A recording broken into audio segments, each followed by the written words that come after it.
Melihat bahaya yang ada di hadapannya, walau tidak sempat, dia berusaha membanting setirnya, sehingga mobil miliknya terguling dan menghantam tebing yang ada di sana.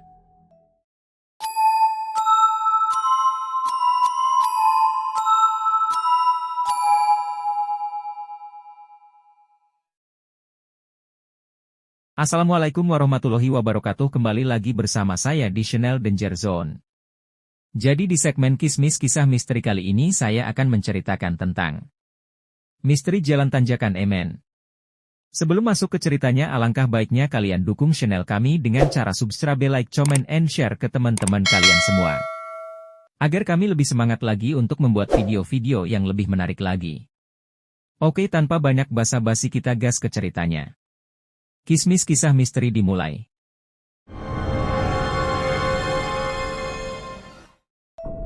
Ketenangan warga Perumnas Bukit Leyangan Damai Ungaran, Semarang, malam itu tiba-tiba terpecah oleh jerit bocah bernama Yoga, 5 tahun. Kedua orang tuanya saat itu menunggui bocah lucu tersebut tidur di ruang belakang rumahnya yang berada di Jalan Bukit Leyangan Serasi Raya, Ungaran, Kabupaten Semarang. Tiba-tiba bocah itu melompat ke gendongan ibunya. Bukan karena sakit, tetapi bocah itu mengaku didekati hantu Banaspati atau termamang yang konon penunggu perumahan tersebut. Banaspati merupakan hantu menakutkan berbentuk sebuah api. Kadang berubah-ubah wujud seperti manusia yang menyeramkan. Hantu itulah yang membuat Yoga takut masuk rumahnya. Emoh kayono balon, tidak mau, itu ada balon. Neng coba ibu, di luar rumah saja bu, katanya sembari menjerit-jerit ketakutan. Awalnya kami para tetangga sedikit tidak percaya. Tapi kejadian itu benar-benar nyata, anak kecil tersebut terus meronta tidak mau masuk rumah.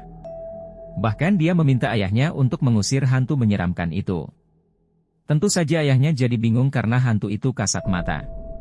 Peristiwa mistik itu berlangsung cukup lama, sejak sore hingga menjelang tengah malam hantu itu masih bercokol di rumah warna hijau tersebut. Para tetangganya juga berjaga-jaga di depan rumah itu sembari menunggu kedatangan paranormal asal Babadan yang sudah dipanggil. Cukup aneh memang ketika kami melihat langsung proses penyingkiran lelembut yang menghuni di rumah keluarga tersebut. Sang paranormal itu mencoba meditasi untuk menemui si makhluk menyeramkan tersebut. Ternyata ada makhluk yang akan menempati rumah itu.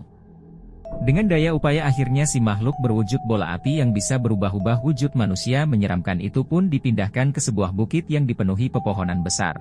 Bukit itu berada sekitar 200 meter dari perumahan. Untuk menghindari agar tidak kembali lagi, rumah tersebut langsung diberi pagar gaib. Bagaimana bisa para lelembut itu memasuki rumah keluarga Sulomo? Ternyata di belakang rumah korban itu ada rumah-rumah kosong yang sudah puluhan tahun tak dihuni. Hingga akhirnya rumah itu rusak dan dipenuhi tumbuh-tumbuhan. Tiap malam sekitar rumah kosong itu juga sangat gelap karena tidak ada lampu penerangan apapun. Dari situlah para lelembut bermukim. Ketenangan para lelembut terusik karena rumah-rumah itu dibersihkan pemiliknya. Karena itulah mereka terus pergi dan masuk ke rumah-rumah penduduk lainnya. Ternyata hantu itu masih saja mengincar Yoga. Karena dia tetap datang, walaupun tidak masuk ke rumah. Sekalipun demikian tetap saja mengganggu, karena Yoga masih saja sering ketakutan. Yoga mengaku melihat lagi hantu menyeramkan itu.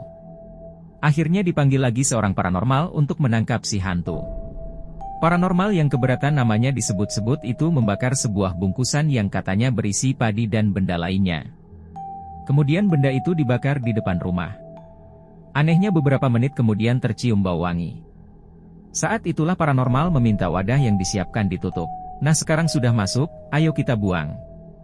Jangan di perempatan jalan atau pohon besar, khawatirnya kalau ada orang lewat, terus kesenggol. Dibuang saja di kuburan, tutur paranormal yang keberatan namanya disebutkan itu. Bungkusan tersebut kemudian dibawa naik sepeda motor menuju ke kuburan. Dalam perjalanan banyak keanehan. Saat kami melewati sekelompok anak kecil, mereka pada bubar ketakutan. Bahkan ada ibu yang menggendong bayinya bingung karena tiba-tiba bayinya menangis dengan keras. Sampai di kuburan di dekat Kampung Leyangan, bungkusan tersebut digeletakkan begitu saja. Setelah itu gangguan makhluk halus tersebut sirna. Makhluk halus yang diakini mengganggu warga Perumlayangan Damai, Ungaran, selain Banaspati juga ada beberapa lelembut jenis lainnya yang kerap muncul. Warga juga ada yang pernah didatangi lelembut berwujud seorang wanita tua. Konon wanita tua itu adalah Wewe.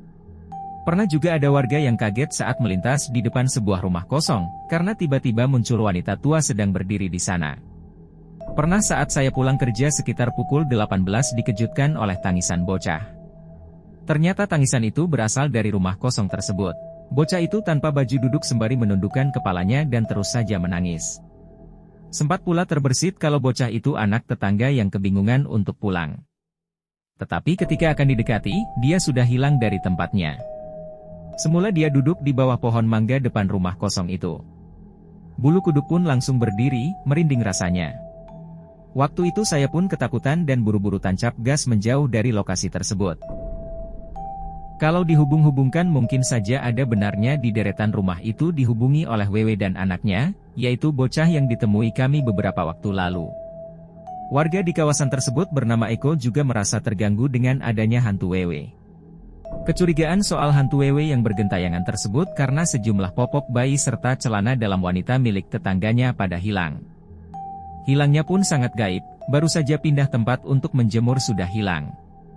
Padahal tidak ada orang yang terlihat di sekitar jemuran. Beberapa hari lalu ada keanehan, sebelah rumah saya itu sedang menjemur pakaian, tiba-tiba celana dalamnya lenyap begitu saja. Padahal dia masih berada di sekitar situ.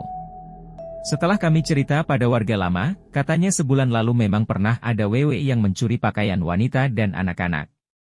Malah pakaian itu ditemukan berserakan di rumah kosong itu, kata Eko sembari menunjukkan rumah Wewe yang pernah digeledahnya.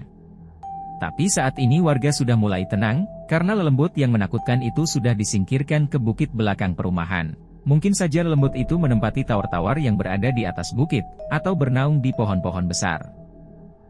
Oke, mungkin segitu saja cerita yang bisa kami sampaikan. Mudah-mudahan dapat menghibur kalian semua. Dan jangan lupa ikuti kami terus ya. Wassalamualaikum warahmatullahi wabarakatuh.